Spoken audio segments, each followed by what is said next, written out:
Hi, and welcome to Basic Folk, where we have honest conversations with folk musicians. It's Cindy Howes. Hello and welcome if this is your first time listening. Oh boy, we're in for a really wild time here. Cinder Well is who we are featuring today. Cinder Well is actually the California-born Amelia Baker, and she makes spooky folk songs in the Irish music tradition. Amelia grew up in Santa Cruz, California, in a non-religious Jewish family. Her parents always had music on the stereo, like Bob Dylan, Neil Young, Joni Mitchell, Grateful Dead. Music was always on in the house. From a young age, she was drawn to the vibe and the strange stillness of abandoned houses, which somehow has translated pretty well into her music. In high school, she discovered the joy of writing and recording music, and she found that writing put her in touch with the humanness of her favorite musicians. Amelia earned her master's in Irish traditional music performance at the University of Limerick. While in school, she would visit the nearby town of Ennis, first being attracted to the fiddle tunes that she would find there. She talks about what it was like to be able to play fiddle with the local musicians and how their practice of listening to each other changed her own musicality.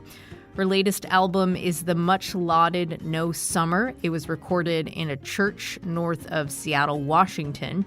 Among original songs, there are a few traditional tunes on the record. She says, "I gravitate towards ballads from a strong female perspective, usually about critiquing men and marriage and the struggle and desperation of being a woman in older times," which makes total sense when you hear the music.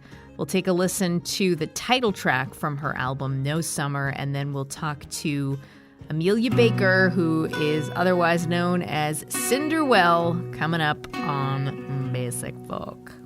Rain tripping down my brittle dry hair, gazing at the water, pulling on the concrete. The steeple makes shadows, dancing with the streetlights, listening to him sing in a language I don't understand. Much like my own, much like my own, much like my own,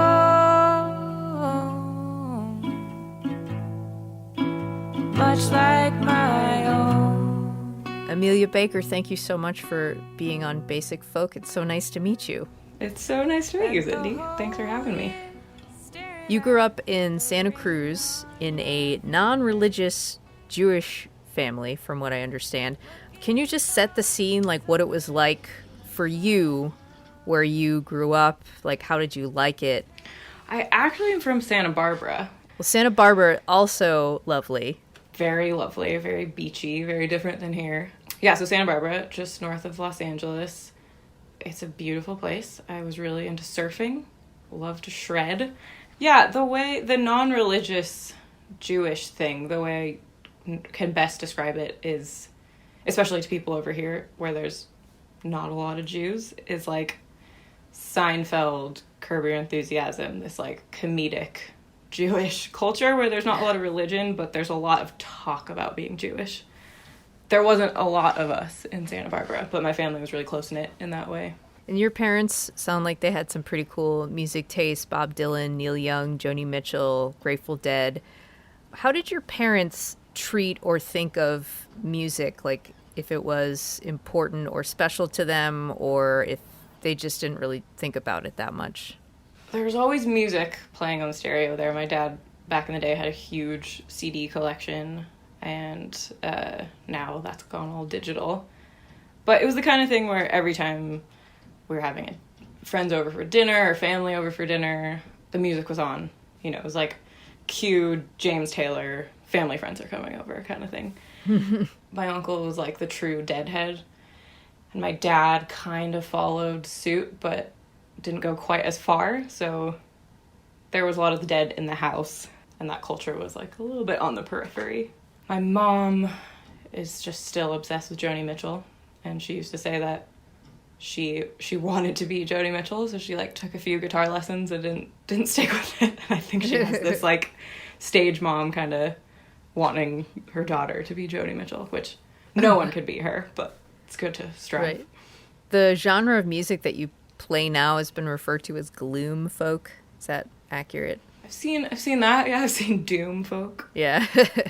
Your music has been described as haunting, and I read that you like spooky things, exploring abandoned houses, and you say, I find inspiration in things that have more of a presence and a meaning than what you see at first glance.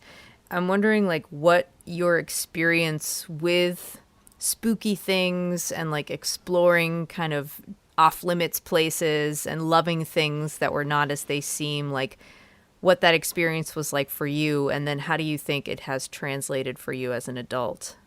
I think, and that's kind of another thing I got from my mom. She's always had this interest in houses. We go walk around the neighborhood, and she'd kind of be scoping neighbors' houses just for aesthetics, I think.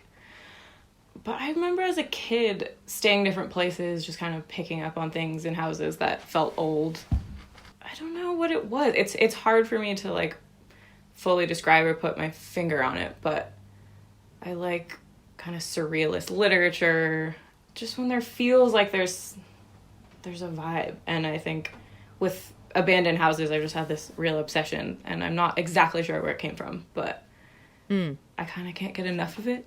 And I have this reverence if I go up to an abandoned house where it's like, it's kind of off limits, as you said, but I'm really interested, but I also have a lot of like respect, and if I feel that it's not a place to go into, I won't go in, and I'll just kind of leave it alone. Right.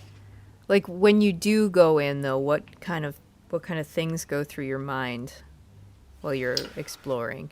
There's just this strange stillness in places like that. You feel that people have lived there, but I often don't think too much about the people or try to. I'm not doing stuff like that to like channel a presence or like get too involved. I think what I like about it is almost like tiptoeing on the edge of it and feeling it out without disturbing anything. And if it feels disturbing either to me or to the house, then I'm just kind of out of there. It almost seems like you're trying to like channel the vibe. Yeah, exactly. Just pick up on the feeling of it. Just feel what it's like to be in a space like that has been left alone, but still remains there for some reason. People haven't knocked it down. People haven't rearranged it. You took some piano lessons as a kid, but that didn't really work out. But you started writing songs and playing guitar in high school. What was that process of discovering songwriting like for you? It was awesome. I think about it sometimes. I had a friend who was like starting to write songs and play covers and stuff and playing guitar. Somehow he remembered that I sang in high school, and he would force me to sing songs. I recorded with him something. Oh yeah, I recorded a Cat Power cover, and I'd never heard myself recorded before. And on hearing it back, I just thought it was so awesome. It made me have this connection that these artists, I was really into listening to music and discovering a lot of new artists, and it made me realize that they were actually human beings playing instruments. Like I think they just seemed on this like elevated godly status. Yeah. And when I heard myself back, I realized I could also record. That's really cool. And I really like how you liked the way your voice sounded. You didn't like cringe away. Yeah, I really didn't. I don't think I'd ever heard it, but I really did like it. And that was kind of the motivation for then writing, because I wanted to just sing. And so, yeah, I used the piano to write a bit too. But then if I wanted to be portable and like jam with friends, I had to take the guitar. Right. So you went to high school in Santa Barbara. Mm-hmm. And then how did you end up in Santa Cruz? I went to college in Santa Cruz. Good choice. Yeah. It seems like a fun college town. Yeah. It was wacky. While you were in Santa Cruz, you were there for 4 or 5 years? Yeah. There was like a really supportive and creative community making music, and that was hugely formative for you. What were the key philosophies you took away from that time in terms of like shaping the kind of musician you want to be and the kind of music that you want to make? It just felt really open there. Everyone was playing music together, just jamming. There was drum circles. There was now what I would think of as song sessions, but everything felt really informal and really inviting. And I met a few girls there.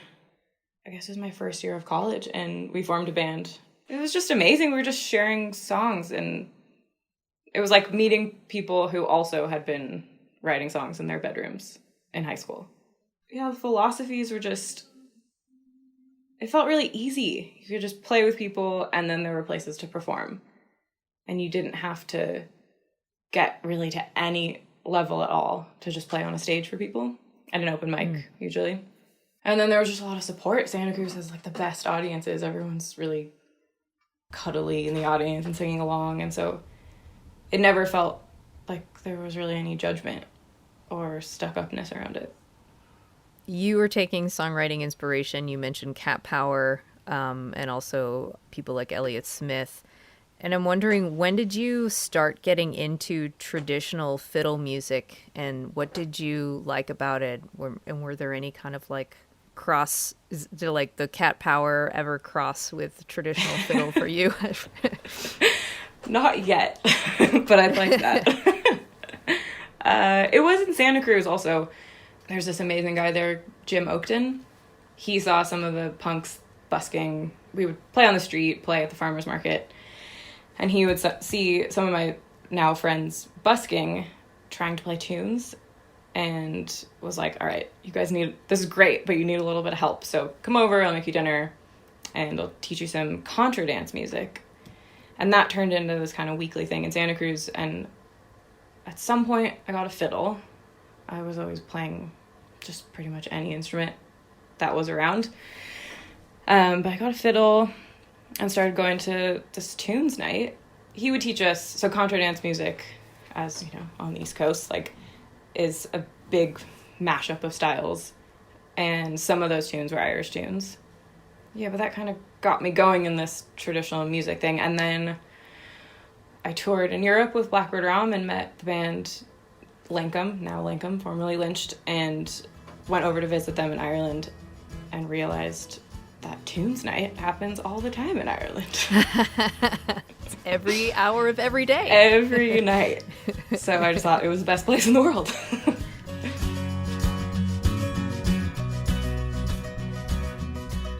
Could you talk a little bit more about, you decided to move to Ireland to pursue a master's degree. It's a really cool story of like being on tour and discovering that Ireland is the place that you want to be. Can you talk a little bit more about what drew you to the place? Definitely The tunes. I mean, at the time that I first came to Ireland, it was pretty much 100% the tunes. Definitely spooky element. There's lots of old things here that was pretty unfathomable. I got so drawn in, and you're probably over the Hot Topic spooky, and you were like, I want the real. I don't want the mall spooky anymore. Yeah. I want the real deal. Yeah. Get me into that like 17th century abbey. Yeah, exactly. It was like this also drive to really get better at an instrument, to be able to fully express myself on one, which I'm still working on, but was just sort of jack of all trades with instruments and wanted to know what it felt like to really understand one. That sounds like such a big life decision to make. I mean, obviously there are other things going on, but it's like a big life decision to make for one instrument from somebody who plays multiple instruments. So can you talk more about your relationship with the fiddle? Yeah, it did feel like a big life decision. And I think part of it was almost like I went to fiddle tunes in Port Townsend for the first time and saw people who've been playing fiddle since they were kids. And I was really jealous. Like, I missed out. I felt like I missed out on something, and I wanted that that feeling. And with the fiddle, it got me really interested because it's so versatile. It's in so many folk styles, obviously. So it felt like a language I could learn, where then I could talk to lots and lots of different people. And even if I wasn't fluent at all the things, I had like the tool to get in there. So yeah, I'm really just totally in love with it, in the way where I also have really hated it sometimes.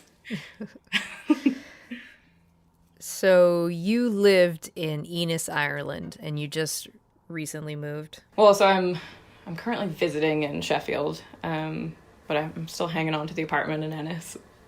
It's okay. Complicated COVID era, trying to figure stuff out kind of thing. Yeah. So by the time this episode posts, who knows? Who knows? Exactly. Ennis sounds like it was where you first landed in Ireland. And I found out, and correct me if I'm wrong, that Ennis is the friendliest and the cleanest town in Ireland. Like, officially won those titles. Yeah. Tidy Ennis, tidy towns, I think, are all the signs. I would agree with friendly. I don't know about tidy, though. But friendly, for sure. How did you find the town, and how did living there change you? Before I moved to the west part of the country, I spent a bunch of summers in Dublin, and that's where I first heard about this master's in Limerick. So I actually was kind of back and forth for a few years, but came over to Limerick, lived there for the first semester of this course. Heard about Ennis because it was only an hour bus ride away. And then I was just there every weekend because the tunes were amazing. So I said, you know what? Might as well just get a place there so I can be right in the heart of it. It changed me. Yeah, there's a lot of things. It's kind of like nostalgic almost at this point because it's so quiet there now. But at the time, sounds like talking about a different decade, even though it was just last year. But back in the day when there were tunes, it really taught me how to listen, I think. The musicians there just really listen to each other. And there can be 15 instruments in a session, but the best sessions are when everyone's really hearing each other. So that changed me. It also changed my tolerance to drinking whiskey. I bet. Wow. Yeah, I bet. You also talk about having your apartment in Ennis near a Catholic church. Like, how close is this church, and what's that like for you? It is truly close. It's like you can see it from the windows and you can hear it all hours of the day. Yeah, strange. I think it feels like Catholicism is so understood throughout the country, and I just completely don't understand it and find it kind of like mysterious and strange. Yeah, it feels like this giant, like it really feels like it has a big influence, just sonically, if anything. Yeah, I find myself a bit fascinated with it. Not the religion, wow, but just the culture around it. That makes sense for somebody who grew up around a culture of religion. Yeah, exactly. So you were mentioning that you got your master's degree at the University of Limerick, which is there like a nickname for the University of Limerick, or do you just have to say that every time you refer to it? UL. Nice. UL. And the master's in UL is in Irish traditional music performance. And that experience, as compared to like immersing yourself in the music of Irish pubs, how does each of those experiences compare in the way that they impact you and your playing? I do think that if you have a good ear and you're ready to just get in the thick of it, I think just being in the sessions is the best way to learn. In Ennis is really where I feel like I learned music, or I continue to learn music. But UL, it definitely challenged me as a performer, just in general.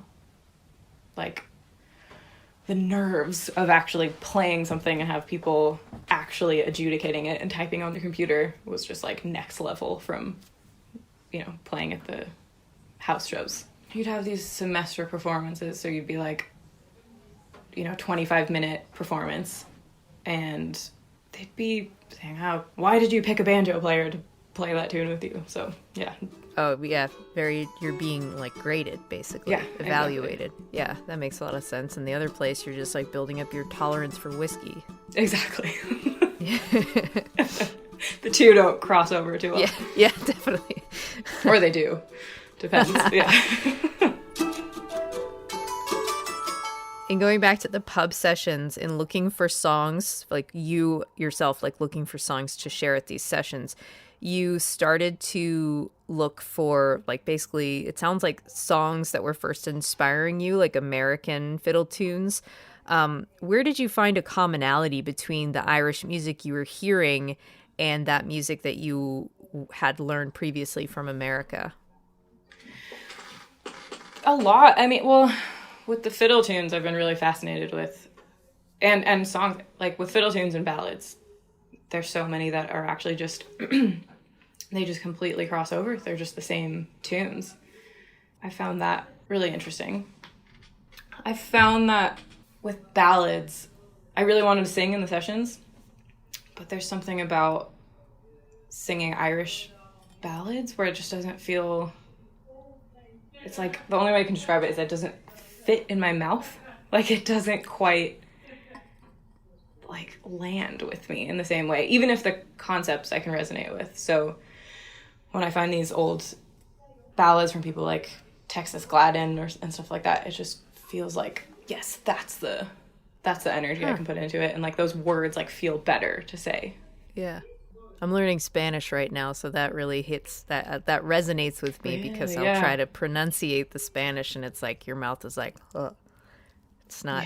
Yeah, that's wild though that it translates to like from Irish tunes to American tunes. Yeah, that's cool. Even if it's in English, there's something about like saying the green fields of Erin, which doesn't always like feel genuine to me. And I think I'm just really I'm really sensitive to songs feeling truthful or not. County Clare, which is where Ennis is. I keep mispronouncing the town. Ennis? It's like Dennis. Take away the D. Dennis. Okay. I will never forget it now. County Clare is the center of Irish music. And there's this thing that happens with phrasing in County Clare in music known as the lonesome touch, which I think is like a concept when someone is singing, and I was wondering if you could explain that and why you think it resonates with people so much. The lonesome touch is something that Martin Hayes has talked about a lot, and his music seems to be like this real celebration of it. Clare music is slower. It tends, like traditionally, it tends to be a bit slower and less ornamented and less like, it's just got this nice kind of, you're sitting back and playing it feel. The funny thing though is that Ennis, the sessions there are extremely fast. They're actually like, it's a real mix of people from around the country in Ennis. I think that concept's interesting because I don't think it needs to be slow necessarily. I think when someone really is connected to the melody, it can have that feeling almost like you're singing the tune, even if you're playing at 1,000,000 miles an hour. So your music gives a feeling of like isolation and loneliness, speaking of the lonesome touch. And it sounds like you spent about 6 months alone in Alaska. Is that true? Yeah, I did, yeah. How did that time change your relationship to loneliness, and maybe how did it help you understand lonely people and get that to translate in your music? I think it was the first time I really felt alone. You know how you can feel lonely as a high schooler or like a hormonal teenager? I think yes. I'd already... Oh, yeah. Talking my language. Yeah, even if you're surrounded by people kind of thing. Yeah. So it was the first time I was not surrounded by people. It almost like built my tolerance up to just hanging out by myself. It seemed really daunting at first, waking up and being like, who am I going to hang out with? What am I going to do? And then getting into a groove where I really enjoyed it. I don't know if I really felt lonely. I just felt really, really alone. And ended up kind of digging it.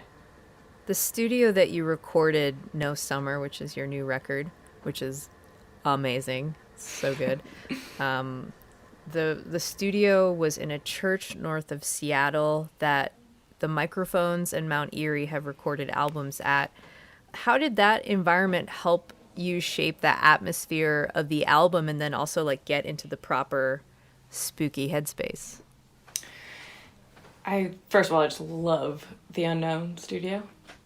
It's really bizarre and echoey, and there's lots of organs like lining all the walls. So we recorded our first album, The Unconscious Echo, there with like a big group of musicians. Oh, it's the same studio for both records? Okay, yeah, I thought I read that, but I wasn't sure. That's cool. Yeah.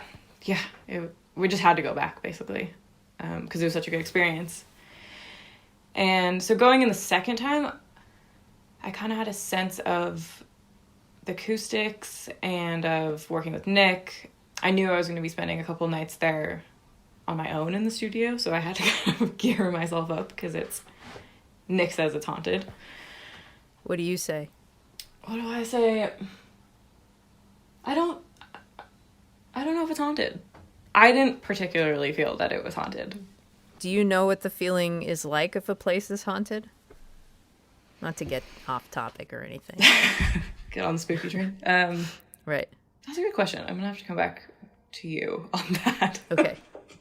It's my next album. Yeah. All right, cool.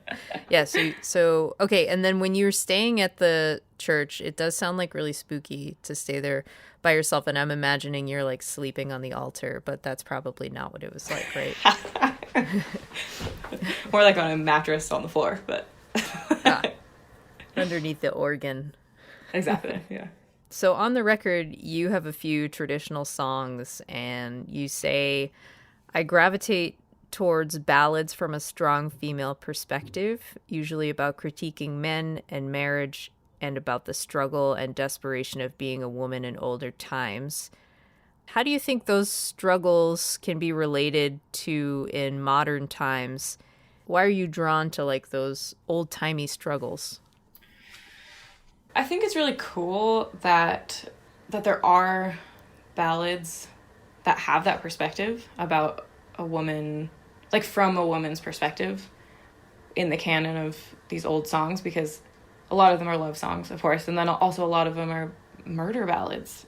So it feels like there's these gems of like true cutting honesty from a woman all the way back then. So that gets me. It just, the tone of it just, it feels relevant, as I said, like it feels like something I can honestly express, even if I haven't lived the same struggle. One of the songs on the album, Our Ladies, is about an asylum that was near where you were living in Ennis.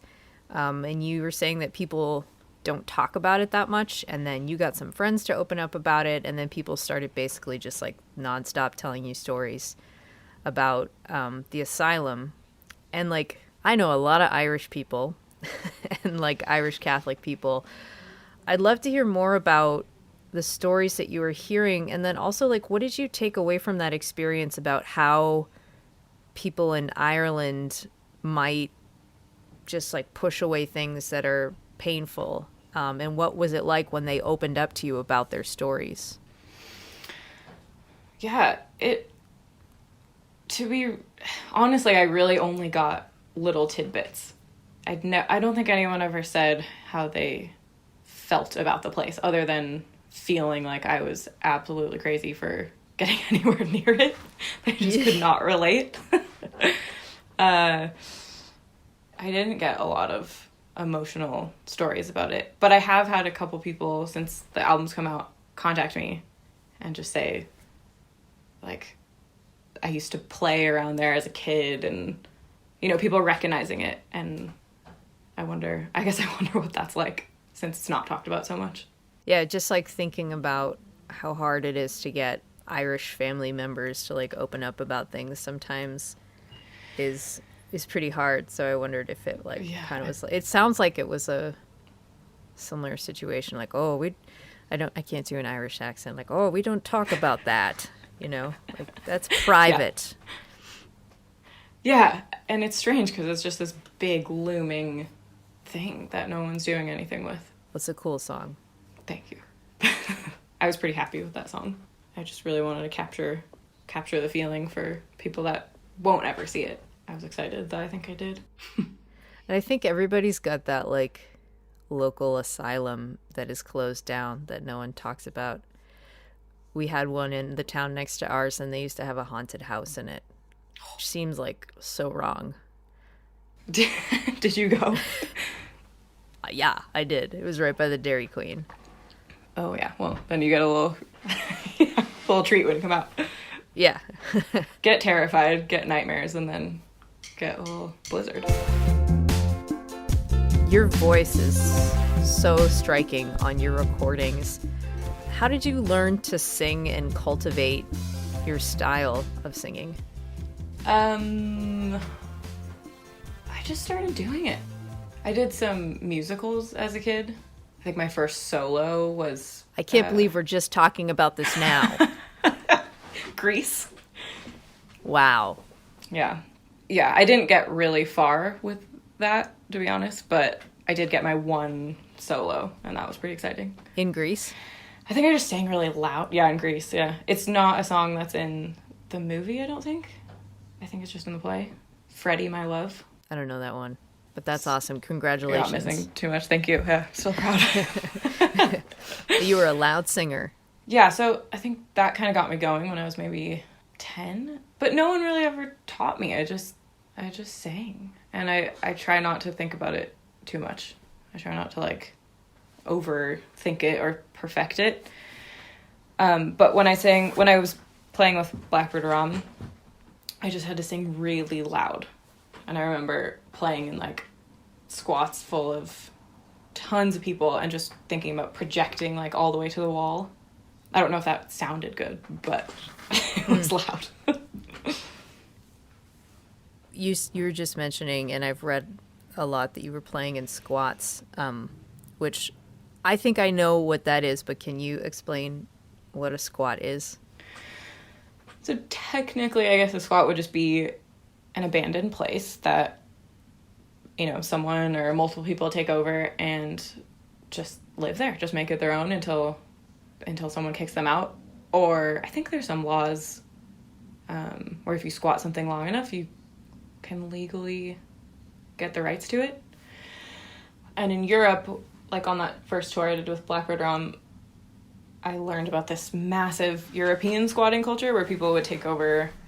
There were some squatted prisons, squatted, like, World War II bases, farmhouses. Yeah, collectives of people, radical politics, like, sometimes growing on their own food, fixing bikes. And then, yes, a lot of these places will just have a venue in the basement. So it was kind of a tour of, like, the squats of Europe, and it totally blew my mind. That's amazing. Wow.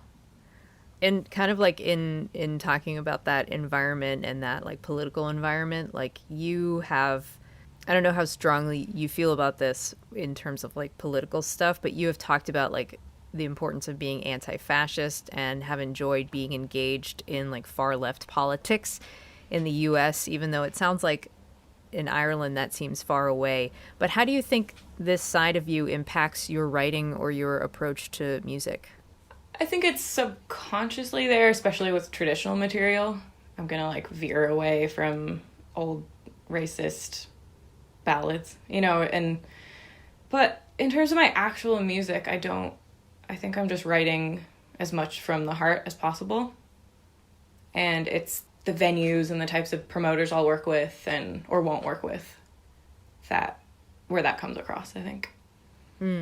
Okay, that makes sense. You have this really cool history of like just like being like a righteous punk, but you also like play fiddle and like sing beautiful like traditional folk ballads. It's like pretty insane that you have that like duality. I guess it's just been a journey. It still is. Before we go, would you mind doing the lightning round with me? Yeah, what is that? What do we do?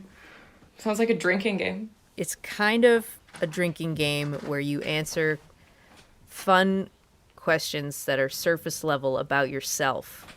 Okay. You'll get all of the answers right no matter what. Sweet. How fun. All right. Okay. Here we go. All right, what was the first song you learned on the guitar? I thought I was going to get it right. It was probably something by the Beatles. Karaoke song. My Heart Will Go On. Oh my God, with the fiddle? Oh, yeah. I would love to hear that. That would be so great. Oh my God. I'm imagining it. It's glorious. Okay, dogs or cats or something else? Definitely cats. What is your coffee order? Oh, over here. The flat white. What is your favorite junk food? Gummies. Sour gummies. First album you bought with your own money? Probably a Punkorama compilation. Yeah, it was. First concert? Aaron Carter. Not very punk. Ooh, no. That was a surprise. It was right up there with the musical theater. Yeah, same era. Beatles or Rolling Stones? Beatles. Flying or invisibility? Oh, nice. Flying. Last question. Where is the most beautiful place you've ever visited? It's a tie between Donegal in Ireland and Alaska. That's awesome. Amelia Baker, you are so rad. Thank you so much for talking to me today. I really appreciate it. Thanks, Cindy. It was nice to talk to you. It was really fun. Basic Folk this week produced by Laura McCarthy. Lindsay Myers is our business manager. Alex Stanton of Townspeople does our music on Basic Folk. I'm your host, Cindy Howes. It's been a pleasure to be with you. Thank you so much for listening all the way to the end. We are on the American Songwriter Podcast Network. Thanks to them. And if you liked this episode and think you want to share it, you should, because sharing is caring. That's what they say. Anyways, I'll talk to you next time. Oh yeah, one more thing. You can find all the episodes of Basic Folk anywhere you get your podcasts. There's 101 episodes to dig back into. Or you can find them at my website, cindyhouse.net. Okay, I'll talk to you later. Okay, bye.